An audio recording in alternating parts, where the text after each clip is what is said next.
이사야서 62장 1절에서 12절의 말씀까지입니다. 이 말씀을 다 안 보고 6절하고 7절만 저희들이 같이 한번 읽도록 하겠습니다. 6절 말씀과 7절 말씀을 함께 보도록 하겠습니다. 지금 구약성경 1043페이지에 제가 읽겠습니다. 예루살렘이여, 내가 너의 성벽 위에 파수꾼을 세우고 그들로 종일종량에 잠잠치 않게 하였느니라. 너희 여호와로 기억하시게 하는 자들아, 너희는 쉬지 말며 또 여호와께서 예루살렘을 세워 세상에서 찬송을 받게 하시기까지 그로 쉬지 못하시게 하라. 아멘이 없어요. 다시 한번 넣겠습니다. 예루살렘이여, 내가 너희 성벽 위에 파수꾼을 세우고 그들로 종일종량에 잠잠치 않게 하였느니라. 너희 여호와로 기억하시게 하는 자들아, 너희는 쉬지 말며 또 여호와께서 예루살렘을 세워 세상에서 찬송을 받게 하시기까지 그로 쉬지 못하시게 하라. 아멘. 누구를 쉬지 못하게 하라고요? 누구를 쉬지 못하게? 그가 누굴까요? 하나님을 쉬지 못하게 만드는 이 엄청난 오늘 설교 말씀을 저희들이 함께 나누요. 그로 쉬지 못하시게 하라.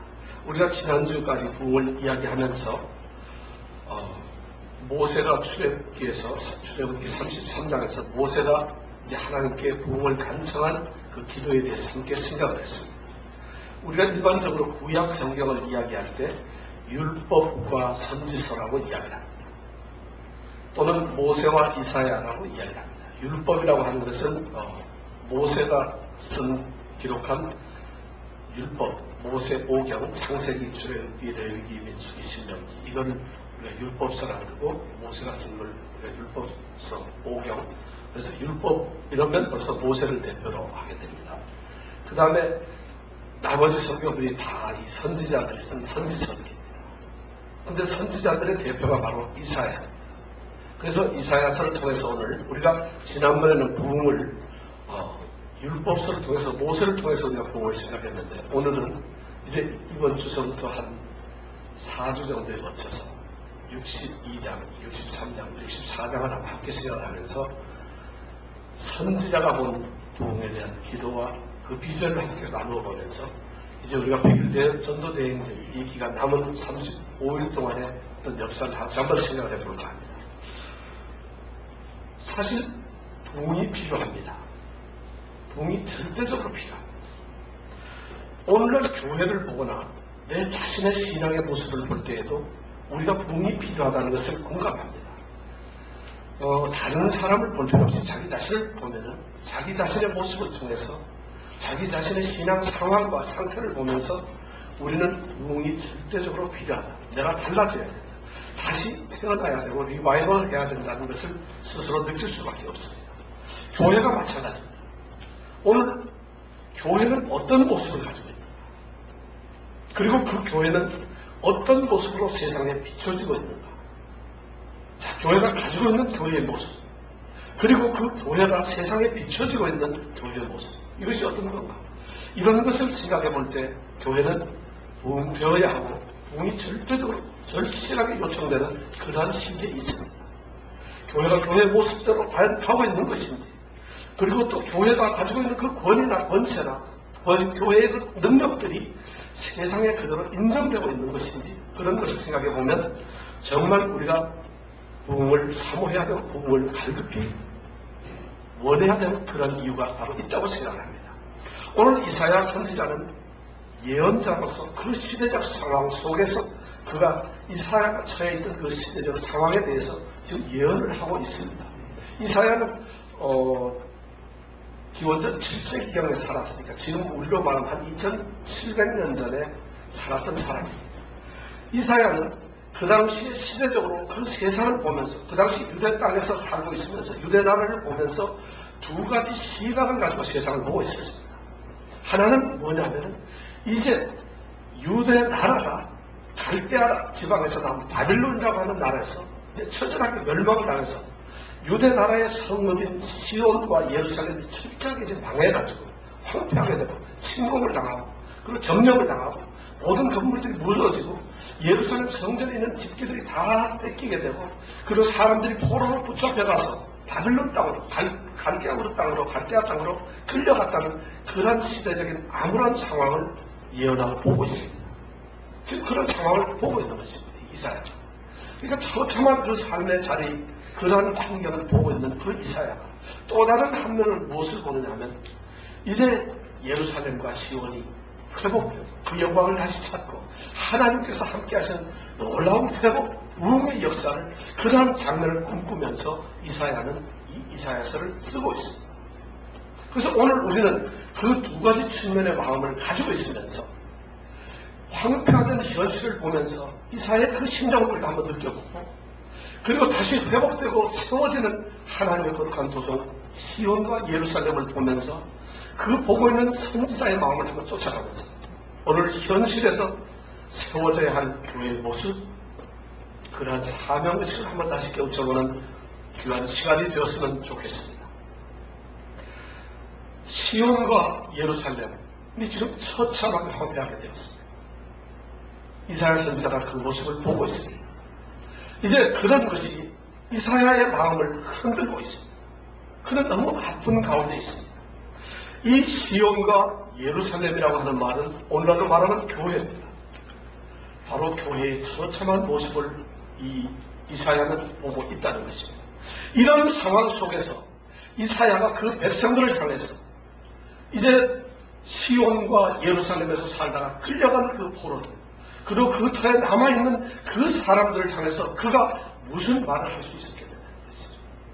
그가 지금 외치고 있는 그 소리가 무엇인가, 그것이 어떤 것인가, 무엇을 어떻게 왜 그가 무엇을 요청하고 있는가 하는 것을 오늘 우리가 들어보면서 오늘 우리 교회에 함께 은혜가 되었으면 좋겠습니다. 그들이 이렇게 참 비참한 상황 속에서 과연 그들은 무슨 일을 요구받고 있는 것인가, 이것을 함께 생각해 보자는 것입니다. 첫 번째, 이사야는 그러한 처절한 시온과 예루살렘을 뜨겁게 지금 생각하고 있습니다. 염려하고 있습니다.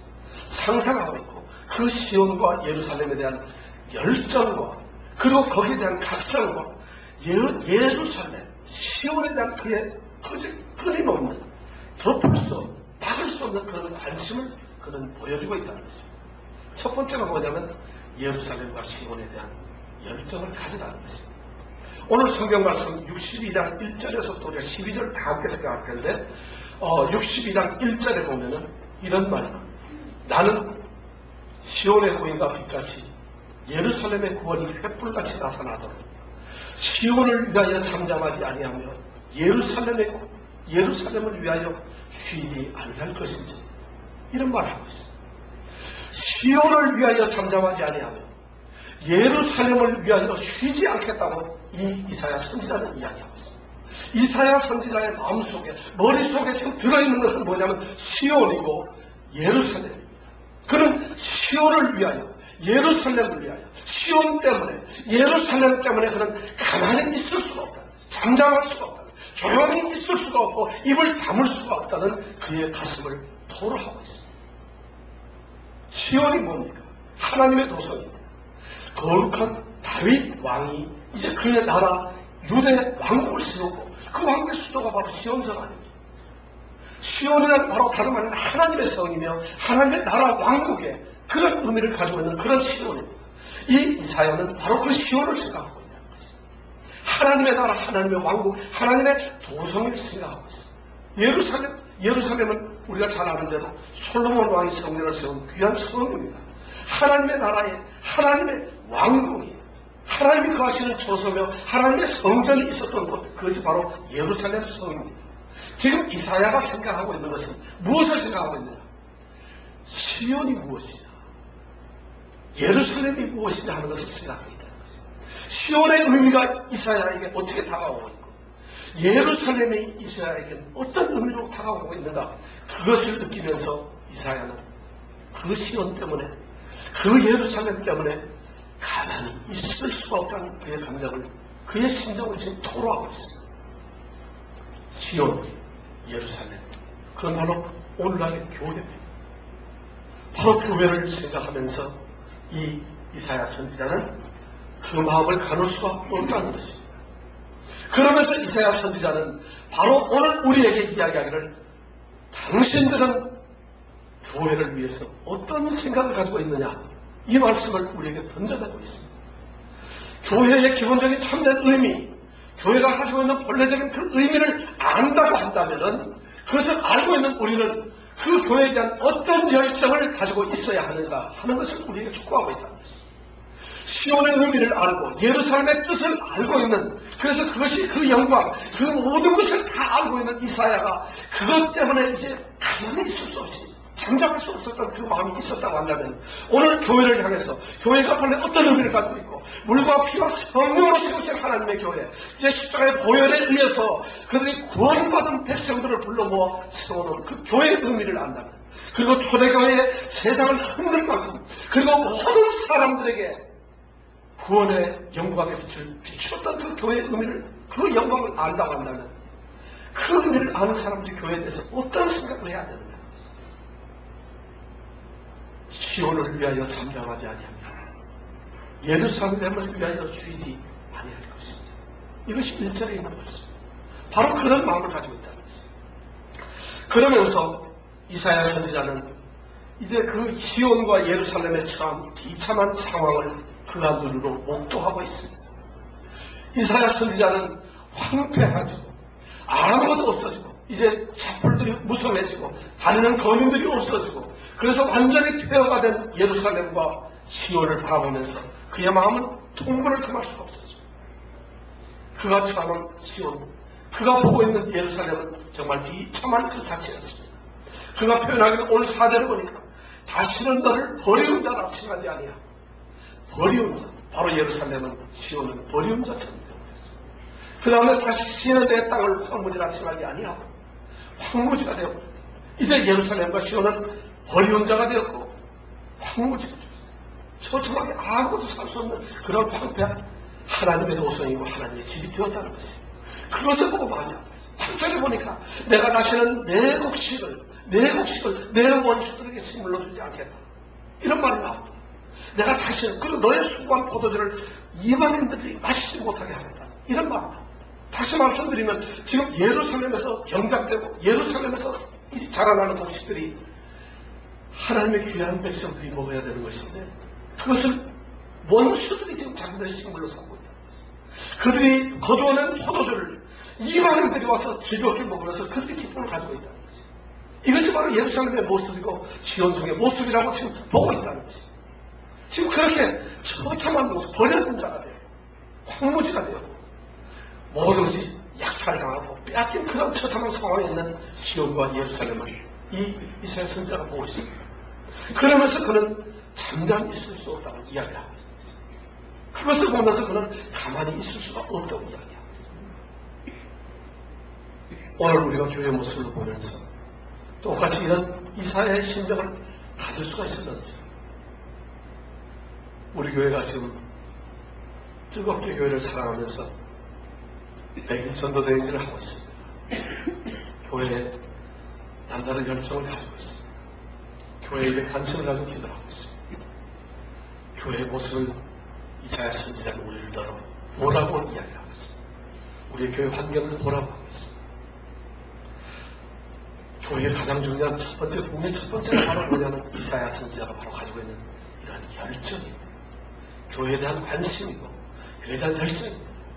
시온을 위하여 잠잠하지 않겠다, 예루살렘을 위하여 쉬지 않겠다는 이 열심을 지금 이사야 선지자는 우리에게 촉구하고 있습니다. 그냥 촉구하는 것이 아니라 이런 비참한 예루살렘을 보면서 그는 지금 오늘 말씀 읽지는 않았습니다만 1절에서부터 5절까지의 말씀을 보면 그런 예루살렘의 비전과 시온의 어떤 꿈과 그런 미래, 정말 멋있고 찬란하고 영광스러운 그런 미래의 모습을 그는 꿈꾸면서 그것을 그리면서 그는 시온을 위하여 잠잠하지 않겠다고 이야기하고 있습니다.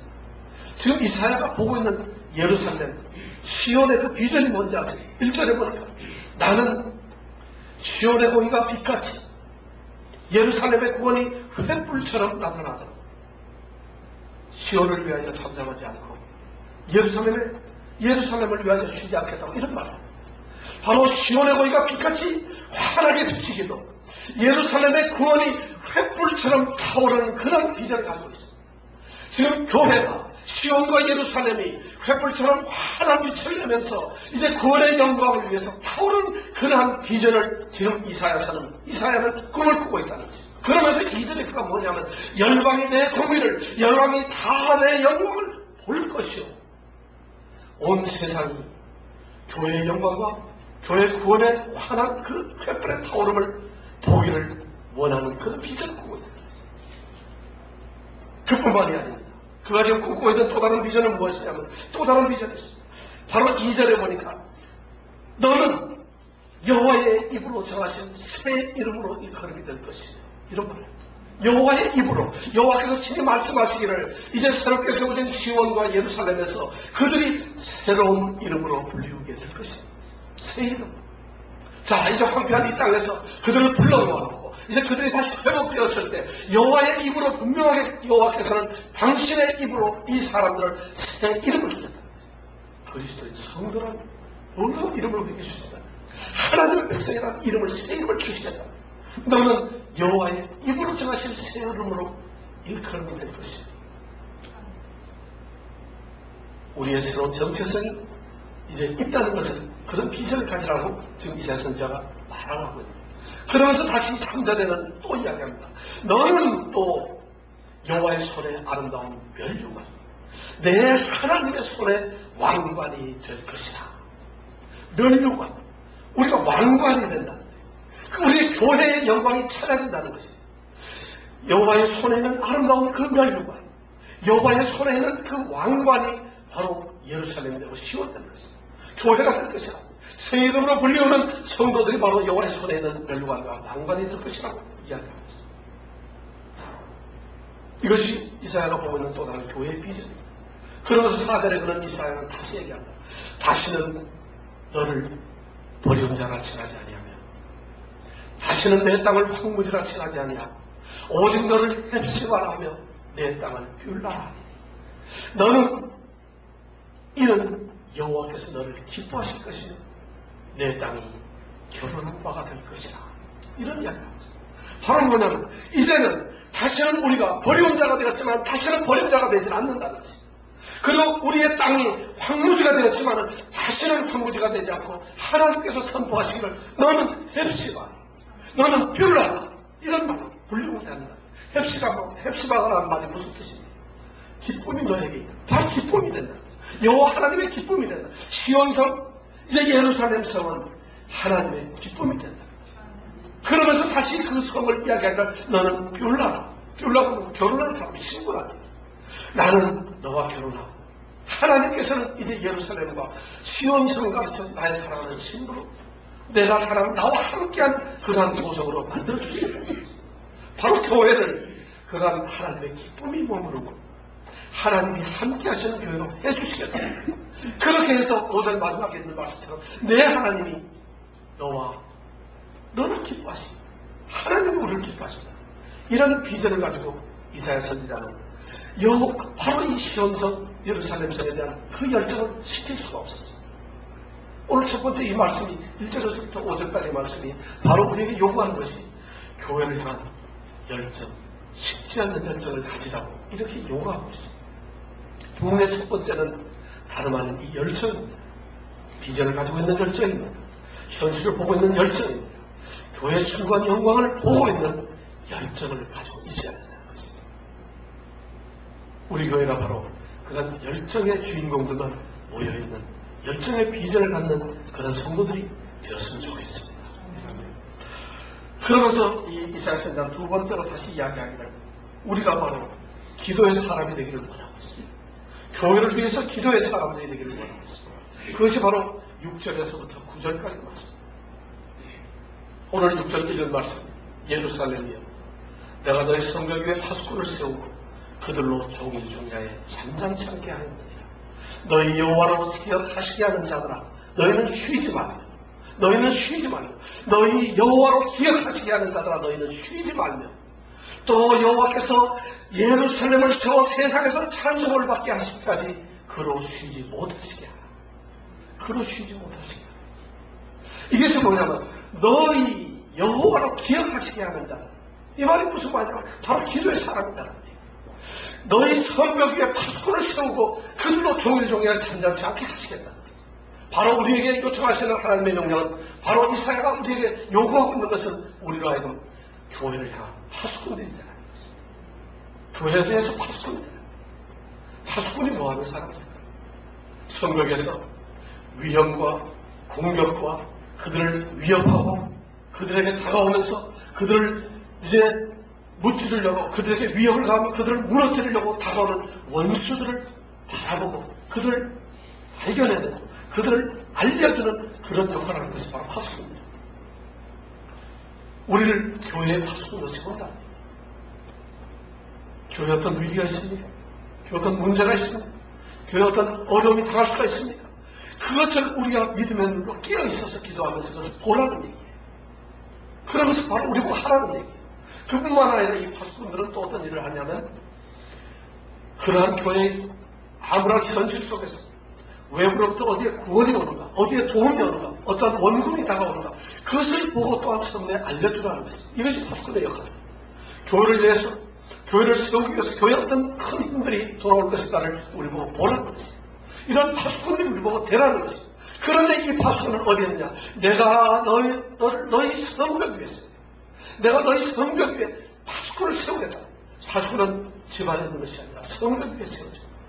그리고 종일 종ля에 하루 종일 낮과 밤과 어떠한 시간을 불문하고 종일 종ля에 잠잠치 않게 하는 교회를 위해서 그런 입을 열어야 되는 것이고 그런 교회를 향하여 그의 행동을 취하여야 되는 것이고 그런 교회를 향하여 그의 눈을 잠시도 띄지 말아야 하는 종일 종ля에 잠잠치 않게 하게 하는 그것이 바로 이 파수꾼의 역할이었습니다. 그뿐만 아닙니다. 오늘 이 이사야 선지자는 너희 여호와로 기억하시게 하는 자들아. 우리를 여호와로 기억하시게 하는 자라고 이렇게 명명을 하고 있습니다. 여호와로 기억하시게 하는 자. 이 말은 다름 아닌 기도하는 사람입니다. 여호와로 기억하시게 하는 자. 이 말은 두 가지 뜻이 있는데 이런 의미로 우리가 생각합니다. 그들을, 이 백성들을 하나님께서 기억하시도록 하여. 또 다른 의미는 하나님을, 이 백성들이 하나님을 기억하도록 해요. 백성들이 하나님을 기억하도록 해요. 하나님께서 이 백성을 기억하도록 해요. 하는 이 두 가지 의미를 가지고 있어요. 바로 너희 여호와로 기억하시게 하는 자들. 이 기도하는 자들은 너희는 쉬지 말아요. 기도하는 자들은 절대 쉬어서는 안 돼요. 그들은 끊임없이 성벽 위에서 그들은 종일 종ля에 그리고 그들은 쉬짐없이 잠잠치 아니하고 끝까지 교회를 위해서 외치며 교회를 위해서 기도해야 된다. 여호와께서 하나님께서 예루살렘을 세우고 하나님께서 교회를 세우고 그 교회를 세상으로부터 찬송을 받게 하는 거예요. 세상에서 그 교회를 보고 찬송을 하기까지 그 하나님께서 교회를 세우신 하나님이 잠시도 쉬지 못하시도록 기도하는 자는 기도를 하라는 것입니다. 하나님이 일하시도록 하라는 것입니다. 하나님께서 이제 그 교회를 세우시고 세상에서 그 교회가 찬양을 받도록 세상에서 그 교회가 존귀함을 받도록 하나님으로부터 쉬지 못하게 하나님이 꼼짝도 못하게 그 교회를 위해서 헌신하시도록 하나님이 일하시도록 기도하는 자들을 기도하라는 것이죠. 이것이 바로 이사야 선지자가 오늘 우리에게 요청하는 것입니다. 우리는 모세의 기도를 통해서 그 엄청난 것을 알았습니다. 주께서 친히까지 알려주시거든 우리를 이곳에서 올려보내지 말라. 원컨대 주의 영광을 내게 보여달라. 내가 참으로 주의 목전에 은총을 입었다고 한다면 주의 길을 내게 보이사 내게 주를 알려달라. 축복을 받았던 모세가 간청했던 그 모습을 봅니다.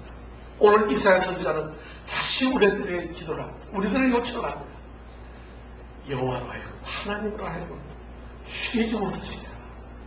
하나님이 우리 교회를 위해서 우리 자신을 위해서 이 순간 일하게 하도록 기도의 끈을 놓지 말랍니다. 마치 야곱이 야복강에서 씨름하면서 창세기 32장 26절의 말씀처럼 당신이 내게 축복하지 아니하시려거든 내가 당신을 보내지 않겠다고 하면서 그를 붙들고 환도뼈가 부러지면서까지도 축복하지 않는다면 당신을 보내지 않겠다고 하는 그 하나님과 씨름하던 야곱의 모습처럼 그렇게 우리가 기도를 하라는 것입니다. 하나님으로 하여금 쉬지 못하도록 기도하라는 것입니다. 우리의 환경이 어디에 있든지, 우리의 형편이 어떤 처지에 있든지, 우리가 지금 당하고 있는 환난, 고통, 우리의 처한 위치가 어느 곳에 있든지, 그것이 무엇이든지 간에 하나님과 우리가 매어다니면서 하나님으로부터 일하게 하시고 그분이 쉬지 못하게 하라는 것입니다. 하나님이 조금도 쉬지 못하게 그런 일을 하라는 것입니다. 누가복음 18장에 보면 불의한 재판관이 어느 억울한 과부가 그 불의한 재판관을 찾아가서 이제 재판을 해주기를 강구청합니다. 그 재판관이 너무 귀찮으니까 내가 하나님도 사람도 두렵지 않지만 도대체 너무 나를 못살게 보니까 내가 귀찮아서 내가 힘들어서 너의 집을 들어주겠다는 이런 예수님의 비유를 우리가 봅니다. 바로 하나님께서는 우리에게 그것을 요구하고 계십니다. 나로 하여금 쉬지 못하게 하라. 하나님이 쉬지 못하도록 우리가 간섭하라.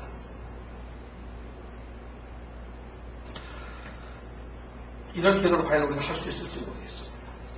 여러분들 어때요? 이런 하나님을 쉬지 못하게 하는 이런 기도를 할 수 있겠어요?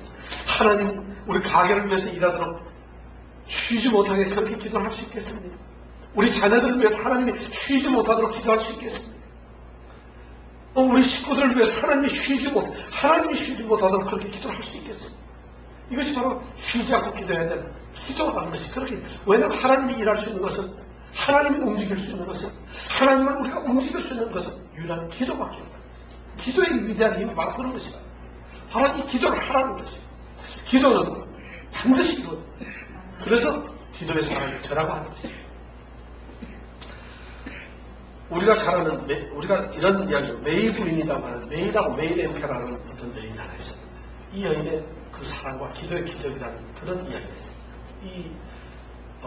지금부터 한 50년, 1950년도에 미국 어느 이제 조그마한 중소도시에 있는 이 시립병원에 6개월 된 어린아이가 병원에 던져졌습니다. 버려졌습니다. 그래서 이 아이가 왜 버려졌는지 누군지를 모르고 그 아이가 병원에 버려졌는데, 그래서 그 아이를 누군가가 케어를 해야 될 텐데 병원은 그걸 감당할 수가 없어서 그 병원에서 일을 하다가 이제 은퇴를 한 메이 램케라는 이 여자 간호사가 있었어요. 52살 먹은 여자인데 그분에게 이제 은퇴한 그분에게 이 아이를 돌보아 달라고 병원 측에서 요구를 했습니다.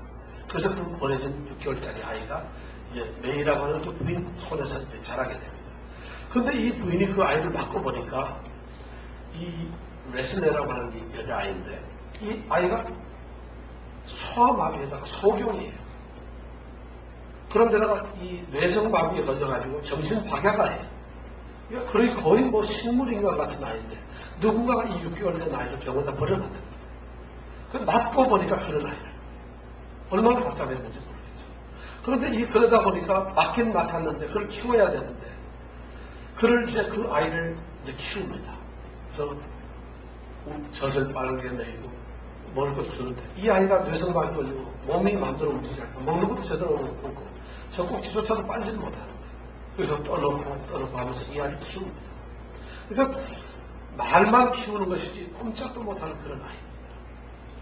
그래서 그 아이를 갖다가 1년, 2년 이렇게 키워가지고 이제 그 아이가 점점 더 커가는데 어느 정도 커갔을 때 이 부인에게는 참 답답한 것이 주변에서 남편이나 아이들이나 또 이 주민들이 이야기해요.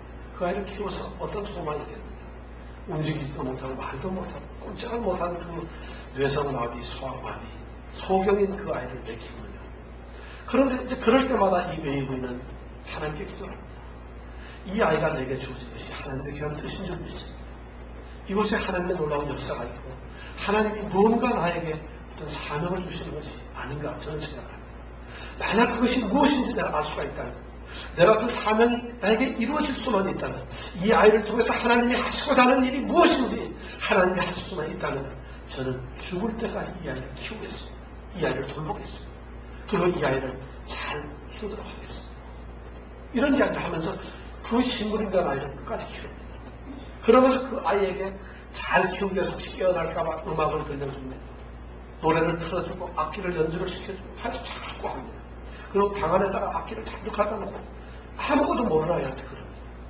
그러다가 18살이 된 어느 날 우연찮게 낮에 봤더니 이 누워있는 아이가 기타를 끌어놓고 기타줄을 튕기고 있는 거예요. 전혀 움직이지 못하고 아무것도 못하는 이 식물인간 같은 아이가 갑자기 기타줄을 튕기고 손가락을 치고 있는 거예요. 얼마나 놀랐는지 몰라요. 이제 드디어 기도의 효험이 나타나고 기도 역사가 기적이 나타나는 거라 얼마나 좋아하겠어요. 드디어 음악을 하는구나. 그래서 온 가족이 좋아하고 기뻐서 어떨 줄 몰랐어요. 그러나 그것도 잠깐 1분 정도 잠깐 그러더니 그 아이는 다시 돌아가고 마는 것이죠. 그러나 이 메이브는 그때부터 소망을 갖기 시작합니다. 이 아이에게는 뭔가 하나님이 이루시고자 하는 꿈이 있구나. 그래서 그때부터 이제 악기를 갖다 놓고 음악을 더 들려주면서 그 아이가 이제 차근차근 이 아이는 그냥 신문인 것처럼 너무 많이 있어요. 그러다가 21년이 지난 1971년 어느 겨울 한밤중 새벽에 온 식구가 자고 있는데 갑자기 어디서 차이콥스키 그 피아노 협주곡 1번 그걸 연주하는 소리가 들려요. 온 식구가 깜짝 놀란 거예요. 그리고 그 피아노 소리가 들리는 곳에 갔더니 이 아이가 그 피아노만을 연주하고 있어요. 놀랍게도 꼼짝도 못하던 식물 인간이던 이 아이가 이 레슬리라는 아이가 21년 만에 피아노를 연주합니다. 이 메이브는 눈물로 그만 어쩔 줄 몰라요. 그때서부터 이 아이는 피아노를 치고 이것이 1972년도에 미국 뉴욕 TV에 나왔어요.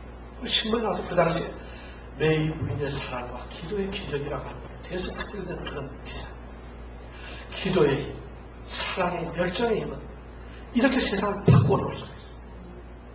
이 메이 부인의 그런 놀라운 연주에서 이 레슬리는 그때서부터 피아노 연주가 소경하면서 외성하고 그 여자아이가 피아노 연주가 그의 삶을 보는 그런 역사가 일어났다는 것을 우리가 들을 수 있습니다. 기도의 사람이 되십시오. 기도의 사람이 되라. 기도하게 되면 오늘 성경 말씀에 보니까 8절 9절에서 여호와께서 그 오른손 그 능력의 발로 맹세하시되 내가 다시는 내 곡식을 내 원수들에게 식물로 주지 아니하겠고 너의 수고하여 얻은 포도주를 이방인들로 마시지 않게 하겠다. 오직 수고한 자가 그것을 먹고 나 여호와를 찬송할 것이다. 거둔 자가 그것을 나의 성소들에서 마시리라 하셨느니라. 이게 8절 9절의 말씀. 하나님의 이제 그 하나님의 회복다시 하나님이 함께 하심을 꿈꾸고 살았던 기도했던 사람들은 이제 하나님께서 그의 일상의 삶을 축복하여 주셔서 그 곡식이 이방인들이 먹지 못하며 그들이 수고한 사람들이 스스로 먹게 만들고 그들이 포도주 틀에서 직접 자른 그 포도주를 이방인들이 원수들이 먹는 것이 아니라 그들 스스로가 마시면서 하나님의 이름을 찬송하고 여호와의 성소의 뜰에서 마실 수 있다는 이 놀라운 기적을 일으켜 주신다는 것입니다. 그런 것이 회복된다는 것입니다.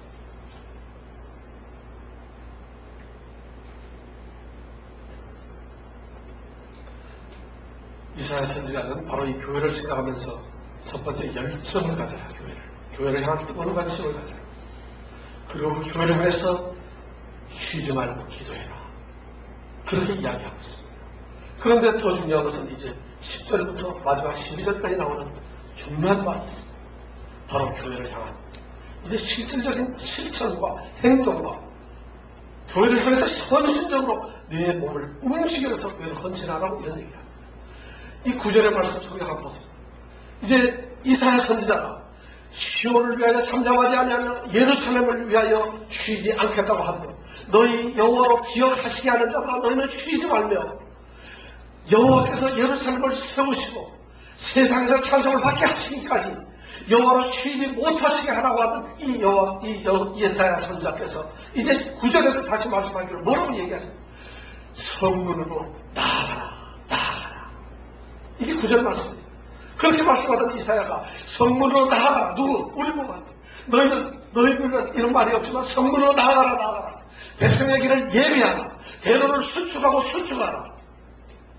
돌을 제하라. 만민을 위하여 길을 들라. 이것이 10절 말씀. 자, 여러분 생각해보세요. 이제 성문으로 나아가요. 백성의 길을 예비하라.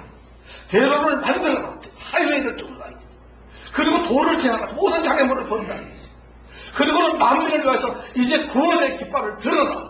이 회복의 깃발을 들어라. 기쁨의 깃발을 들어라. 승리의 깃발을 들라고 그러고 얘기합니다. 그냥 이제 회복을 바라고 부흥을 바라고 예루살렘과 시온성의 새로운 회복을 바라는 사람들은, 그러한 백성들은 어떤 귀족도 왕도 그리고 탁월한 사람들이 아니라 바로 이런 열정을 가지고 기도하던 사람들, 그들이 이제 길거리로 나아간다는 것입니다. 그들이 성문으로 나아가라. 백성의 길을 예비하라. 대로를 수축하고 돌을 제하라. 만물과의 길을 들라고 외치고 있다는 거죠. 이것이 10절에 나오는 말씀입니다. 이사야가 오늘 교회를 향해서 그런 이야기를 합니다. 이제 교회를 위해서 헌신하는 사람들, 교회를 위하여 마음을 쓰고 기도했던 사람들은 그냥 방에 있을 수가 없습니다. 그냥 그 자리에 머물러 있을 수가 없습니다. 그는 성문으로 나아가야 됩니다. 거기서는 말로만 하는 것이, 생각으로만 하는 것이, 그리고 그가 기도만 한다는 것이 결코 교회의 부흥을 이루어지는 것이 아니라는 것입니다.